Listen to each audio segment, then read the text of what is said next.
بلال اظہر کیانی صاحب یہ بتائیں کہ پچھلے سال مجھے یاد ہے کہ جب یوم آزادی تھا تو مجھ سے لوگ پوچھتے تھے جی پاکستان ڈیفالٹ تو نہیں کر جائے گا کہیں پہ، تو اللہ کا فضل ہے ڈیفالٹ تو ہم نے نہیں کیا۔ تو آپ سے میں یہ پوچھنا چاہتا ہوں کہ پچھلے یوم آزادی اور آج کے یوم آزادی میں ایک سال میں کیا فرق آیا اور کیا یہ یوم آزادی پچھلے یوم آزادی سے بہتر ہے؟ جی بسم اللہ الرحمن الرحیم۔ میر صاحب بہت شکریہ جی اپنے شو میں دعوت دینے کا، اور خاص طور پہ آج کے دن 14 اگست کے دن دعوت دینے کا آپ کو جی، اور آپ کے توسط سے پوری قوم کو یوم آزادی مبارک۔ آج 78 برس گزر گئے جی آزادی کے، اور اللہ تعالیٰ کے فضل و کرم سے ہمارا ملک آج سلامت ہے، اور اس میں یقیناً اس سفر کے جو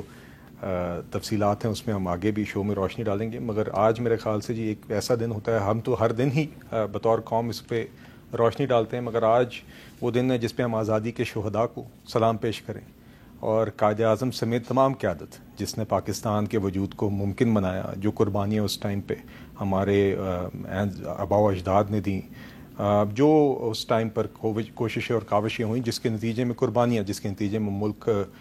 قائم ہوا، اس کی اہمیت کو پھر سے یاد کرنے کا یہ ایک دن ہوتا ہے، کیونکہ اکثر ممکن ہوتا ہے جب اتنے برس گزر جائیں قوم کو بنے ہوئے تو یہ حقیقتیں ہم فار گرانٹیڈ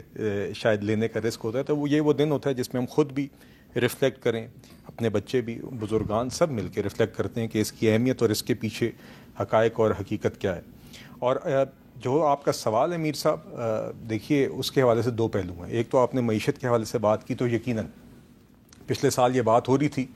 کہ، اور بلکہ جب یہ حکومت بھی ہماری فروری میں پچھلے سال بنی تھی تو یہ لوگوں کا خیال تھا کہ یہ معاشی طور پہ اتنے مشکل حالات ہیں کہ یہ تو جو بھی حکومت لے گا ایک کانٹوں کا تاج ہے، اور یہ اپنے وزن تلے خود ہی گر جائے گا، اور اس کی بنیاد لوگ معیشت ہی بناتے تھے کہ ملک ڈیفالٹ کر جائے گا،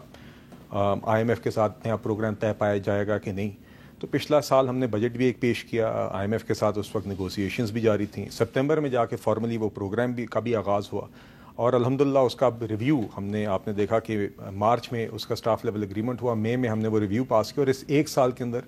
مہنگائی کی شرح کو 23% سے 4.5% پر لایا گیا، زر مبادلہ کے ذخائر مستحکم ہوئے، 14 سال میں پہلی دفعہ کرنٹ اکاؤنٹ سرپلس آیا، آپ کی معیشت میں ایک استحکام آیا، ایک سٹیبلٹی آئی جو اب بنیاد بن رہی ہے آگے ہمیں، جو ہم معیشت کو گروتھ کی طرف، مزید روزگار کی طرف لے کے جانا چاہ رہے ہیں، اور آئی ایم ایف سے ایک مستقل چھٹکارا کی جو مستقل بات ہوتی ہے کہ اپنی معیشت میں ڈالر کمانے کی سخت ایکسپورٹ بڑھائیں، اس کی طرف اب ایک سفر جاری ہے۔ تو الحمدللہ لوگوں کی توقعات کے برعکس منی بجٹ بھی نہیں آیا، اور ہم نے اپنا آئی ایم ایف کے اہداف بھی پورے کیے، اور لوگوں کی توقعات سے بڑھ کر معیشت کو سنبھالا دیا۔ آگے کافی سفر باقی ہے، اور انشاءاللہ اس پہ بھی میں آپ کے شو میں آگے اگر آپ بات کرنا مناسب سمجھیں گے تو مزید بات کریں گے، مگر میں ایک اور بات ضرور کہنا چاہوں گا اس سال کے یوم آزادی کی اہمیت کے حوالے سے، اور وہ ہے اس سال جنگ میں جیت اللہ تعالیٰ نے ہمیں نصیب کی ہے۔ میرے خیال سے اس حوالے سے یہ یوم آزادی نہایت اسپیشل ہے۔ اس سال جو بھارتی جارحیت کے سامنے جس طریقے سے بطور قوم ہم نے مقابلہ کیا، افواج نے اس کو لیڈ کیا، مگر میرے خیال سے قوم نے بھی جو بہادری دکھائی، ڈپلومیٹک سطح پہ جو ہمیں جیت ملی، آپ میڈیا کا جو اس میں کردار رہا، اور تو یقیناً میرے خیال سے اس حوالے سے یہ خاص سال ہے، اور یہ ایک ایسا سال ہے جس میں ہمیں مزید احساس ہے اور قدر ہوئی ہے اس قوم کی، اس ملک کی، جو ہمارا ملک ہے، اور اس کی سلامتی کے لیے جو کردار اس سال ہمارے جوانوں نے ادا کیا، آئی تھنک ہم سب کو ان پر فخر ہے جی۔ جی ملک عامر ڈوگر صاحب، یہ جو یوم آزادی ہے یہ پچھلے یوم آزادی سے کتنا بہتر ہے، اور اگلا یوم آزادی 2026 کا یوم آزادی آپ کو کیسا لگ رہا ہے؟ بسم اللہ الرحمن الرحیم۔ بہت شکریہ امیر صاحب۔ آج میں سب سے پہلے تو بوجھل دل کے ساتھ پوری قوم کو جشن آزادی پر مبارکباد پیش کرتا ہوں، اور اس شعر کے ساتھ اپنی بات کا آغاز کروں گا۔ یہ داغ داغ اجالا، یہ شب گزیدہ سحر، یہ داغ داغ اجالا، یہ شب گزیدہ سحر، وہ انتظار تھا جس کا، یہ وہ سحر تو نہیں۔ یہ فیض صاحب نے شعر کہا تھا قیام پاکستان کے کچھ عرصے کے بعد۔ جی، تو آج قیام پاکستان کے 78ویں سال حالات وہی ہیں۔ قائد اعظم محمد علی جناح کے 3 فرمودات کے ساتھ میں اپنی بات کو مزید بڑھاؤں گا کہ انہوں نے جمہوریت، آئین اور عوامی حقوق کے لیے بہت واضح اور طاقتور الفاظ کہے تھے۔ سب سے پہلے انہوں نے نمبر 1 یہ کہا کہ جمہوریت کا مطلب صرف ووٹ دینا نہیں بلکہ عوام کی رائے کا احترام اور ان کے حقوق کی حفاظت ہے۔ نمبر 2، پاکستان میں ہر شہری کو آزادی اور مساوی مواقع حاصل ہونے چاہیے۔ نمبر 3، جمہوریت میں سب کو قانون کے برابر ہونا چاہیے، کسی کو طاقت یا دولت کے سبب دوسروں پر فوقیت نہیں دی جا سکتی۔ آج کیا ہو رہا ہے؟ جب انصاف کو دبایا جائے اور طاقت کو قانون بنایا جائے تو پھر ریاست قائد اعظم محمد علی جناح کے افکار اور قول کے مطابق ریاست نہیں بنتی، وہ پھر جنگل کی ریاست بن جاتی ہے اور جنگل کا قانون ہے۔ آج جب ہم خوشیاں منا رہے ہیں، ابھی 2 دن پہلے ہی میر صاحب پنجاب کی دہشت گردی کی عدالت نے ایک بار پھر ہمارے کارکنوں، ہمارے لیڈران کو 10 سال دہشت گردی کے مقدمے میں دہشت گرد بنا کر سزا دی گئی ہے ان لوگوں کو جنہوں نے اس ملک اور قوم کی خدمت کی ہے، وہ ڈاکٹر یاسمین راشد ہوں، وہ عالیہ حمزہ ہوں، اس سے پہلے وہ عمر ایوب خان ہو، زرتاج گل ہو، کنول شوذب ہو، احمد چٹھا ہو، اور سب سے بڑی بات کہ آج ہم 14 اگست والے دن خواتین کا بھی اس ملک میں اتنا ہی بڑا کردار ہے، اس کی ترقی میں، اس کی آزادی میں۔ اچھا، اس میں ایک سوال ہے آپ کو، ٹھیک ہے ایک انسداد دہشت گردی کی عدالت نے آپ کے کچھ رہنماؤں کو سزائیں تو دی ہیں، لیکن پشاور ہائی کورٹ نے آپ کے کچھ رہنماؤں کو ریلیف بھی تو دیا ہے، ان کے خلاف جو کارروائی ہو رہی تھی اس کے خلاف اسٹے دے دیا۔ دیکھیں اگر ساری ہی عدالتیں اور سارے ہی دروازے جو کہ بند کر دیے گئے ہیں اور عدالتوں کو اپنے سیاسی بیانیے کے طور پر اعلی کار کے طور پر استعمال کیا جا رہا ہے تو پھر تو کہیں بھی کوئی سانس نہیں لے سکتا۔ شکر ہے، اس لیے یہ ملک قائم اور دائم اور انشاءاللہ یہ قیامت تک رہے گا۔ سر، میں آج 14 اگست کے دن قوم کو یہ بتانا چاہتا ہوں کہ پہلی مرتبہ جہاں کسی سیاسی پارٹی کے خلاف ایک بدترین انتقام لیا جا رہا ہے، پہلی مرتبہ اتنی بڑی تعداد میں خواتین کو 10 سال اور 5 سال سزائیں دی گئی ہیں۔ اس سے پہلے اتنی بڑی تعداد میں خواتین کو سزائیں نہیں دی گئیں۔ اب یہ کہیں گے کہ ہماری لیڈران کو بھی اٹھایا گیا تھا، جو ان کی خواتین لیڈران ہیں، وہ میں اس کو کبھی سپورٹ نہیں کرتا، نہ کبھی سپورٹ کروں گا، لیکن کیا حالات بنا دیے ہیں اس ملک کے۔ اللہ کرے، آپ نے بات کی کہ اگلا 14 اگست بہتر ہو، جس میں عوام کے حقوق اور مینڈیٹ کا احترام ہو، یہ جو سیاسی انتقام ہے، یہ جو ظلم ہے اور بربریت ہے، اس کا خاتمہ ہو اور ملک میں ایک سیاسی فضا قائم ہو۔ ان عدالتی فیصلوں نے اس ملک میں ایک بار پھر بھونچال پیدا کر دیا،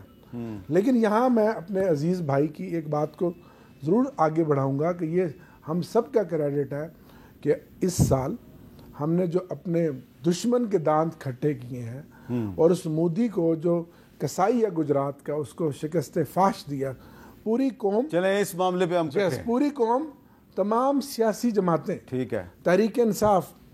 عمران خان اور سب اکٹھے ہو کر اپنی پاک افواج کے ساتھ کھڑے ہوئے ہیں اور وہ ہمارے لیے قابل فخر ہے۔ اچھا بلال اظہر کیانی صاحب، اس سے پہلے یہ ہوتا تھا کہ ہمیں بلوچستان اور خیبر پختونخوا کے جو لوگ ہوتے تھے وہ یہ کہتے تھے جی ہمارے ساتھ بڑی زیادتی ہو رہی ہے۔ ایک زمانے میں سندھ والے بھی کہتے تھے جی ہمارے ساتھ بڑی زیادتی ہوئی، ہمارا پرائم منسٹر تھا، اس کو ایک کو قتل کر دیا گیا، پھر ایک کو پھانسی لگا دیا گیا، پھر ایک اور کو قتل کر دیا گیا، لیاقت علی خان، ذوالفقار علی بھٹو، بے نظیر بھٹو۔ پھر یہ بھی ایک دور آیا کہ کہا گیا جی بلوچستان والوں کے ساتھ بہت ظلم ہو۔ اب یہ پنجاب سے تعلق ہے، ملک عامر ٹوکر صاحب، یہ جن رہنماؤں کے بارے میں کہہ رہے ہیں کہ ان کے ساتھ بڑا ظلم ہو رہا ہے، ان کو سزائیں دے دی گئی ہیں، خواتین کو سزائیں دیں، ان کا سب کا تعلق پنجاب سے ہے۔ تو یہ میں ویسے ہی بات کر رہا ہوں کہ یہ کیا اس 14 اگست پر یہ ایک پازیٹیو چیز ہے یا نیگیٹو چیز ہے کہ پنجاب اور بلوچستان برابر ہو گئے ہیں؟ میر صاحب دیکھیے، میں تو فرینکلی آج 14 اگست کے اسپرٹ میں چاہ رہا تھا کہ ہم موضوعات کچھ اور ہی رکھیں، ان موضوعات پہ ہم روزانہ بات کرتے ہیں، مگر اب یہ بات آپ کا ایک پلیٹ فارم ہے، کروڑوں لوگ دیکھتے ہیں، and this is not an exaggeration as you know. دیکھیے بات یہ ہے کہ جرائم کی کوئی صوبائی نیشنلٹی نہیں ہوتی، جرائم کی کوئی صوبائی شناخت نہیں ہوتی۔ اب بنیادی بات یہ ہے کہ ایک شخص گرفتار ہوا تھا، ان کے بانی، یہ حقیقت ہے. ان کی گرفتاری کے بعد ان کی جماعت کے یہی پولیٹیکل فیسز، یہی لیڈرز انہی کی جماعت کے کارکنان کو لے کے، انہی کی جماعت کے جھنڈے اٹھا کر شہر شہر میں باہر نکلے تھے. یہ بھی حقیقت ہے. یہی لوگ یہی جھنڈے اٹھا کے شہر شہر میں فوجی املاک پر بھی گئے اور حملے ہوئے. اب یہ کہیں گے یہ تو دیکھیے وہ تو خود لوگ چلے گئے تھے. تو پھر اگر آپ مجھے یہ کہنا چاہ رہے ہیں کہ چاہے وہ سیالکوٹ ہو اور وہاں پہ بھی فوجی املاک پر حملہ ہو تو یہ اتفاق ہے.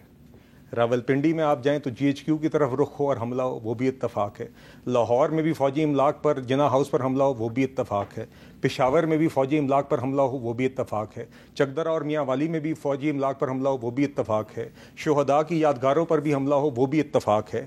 تو یہ اتفاق نہیں ہے، یہ پلان تھا